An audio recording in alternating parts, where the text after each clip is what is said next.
আমি একটু নিজেই চেয়েছিলাম, যেহেতু আমি অনেক বছর আমি স্ক্রিনে কাজ করেছি, আমি একটু একটা কর্পোরেট লাইফ মানে বেছে নিয়েছি। আমার চাকরি করতে খুব মজা লাগে। প্রথমেই চাকরি করতে মজা লাগে কারণ হচ্ছে রোদে যেতে হয় না। রোদে গেলে মেলাসমা হয়, রোদে গেলে বিভিন্ন রকমের সান ড্যামেজ হয়, পিম্পলস হয়।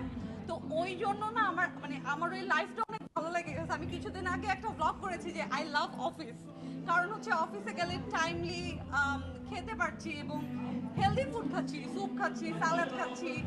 তারপরে ধরেন ঠিকমতো নামাজের টাইমগুলোতে প্রত্যেক কলিগটাই তাই করে, আবার একটা সময় লাঞ্চ করে, মানে সবকিছু অনেক বেশি ডিসিপ্লিন।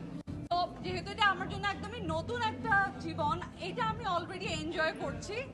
তবে আমার কোনো রেস্ট্রিকশন নেই, ভালো কাজ হলে আমি ডেফিনেটলি করি।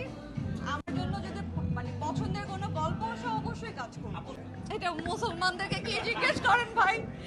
হ্যাঁ, রোজা কেন রাখা হবে না? ইনশাল্লাহ ইনশাল্লাহ অবশ্যই। 14 তারিখে ভালোবাসা দিবসে আমি বাসায় কাটিয়েছি, অফিসে গিয়েছি, আমার কলিগদের সাথে কাটিয়েছি, তারপরে বাসায়, তারপরে আমার পছন্দের খাবার খেয়েছি, তারপরে খুব সুন্দর একটা ফুলের বুকে গিফট পেয়েছি।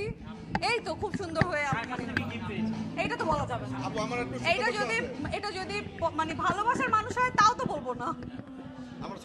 আমি একদমই ফুড হ্যাবিট মানে করা উচিত, কিন্তু আমার সুইট টুথ, আমি প্রচন্ড মিষ্টি খাই, কফি খাই, যেটা অ্যাকচুয়ালি করা উচিত না, বাট স্কিন যতটুকু সেভ আছে অতটুকু মানে সত্যি সত্যি আমার স্কিন কেয়ারের জন্য মানে একটা ভালো ময়শ্চারাইজার, একটা ভালো সানস্ক্রিন, একটা কি বলে কিছু সিরাম, এইগুলো আসলে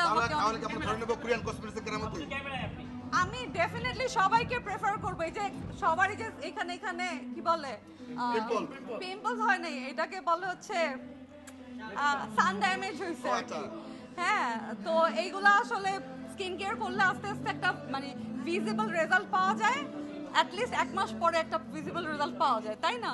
সো তারপরে যে পোরস টোরস হয়, এগুলো তো স্কিন কেয়ার আস্তে আস্তে আমি যে কোনো কিছুতে আমি স্কিন কেয়ার অনেক বেশি প্রেফার করি। আপনার মোটামুটি স্কিন কেয়ার করা হয় মানে নিয়মিত, এজন্য আসলে এইরকম ইয়াং বা এরকম ইয়াং নাই, বয়স হইছে তো ডেফিনেটলি, বাট স্কিন কেয়ার করার চেষ্টা করি আর কি। না, স্কিন কিন্তু অনেক গ্লো আছে, স্কিন কিন্তু অনেক ইয়াং আছে।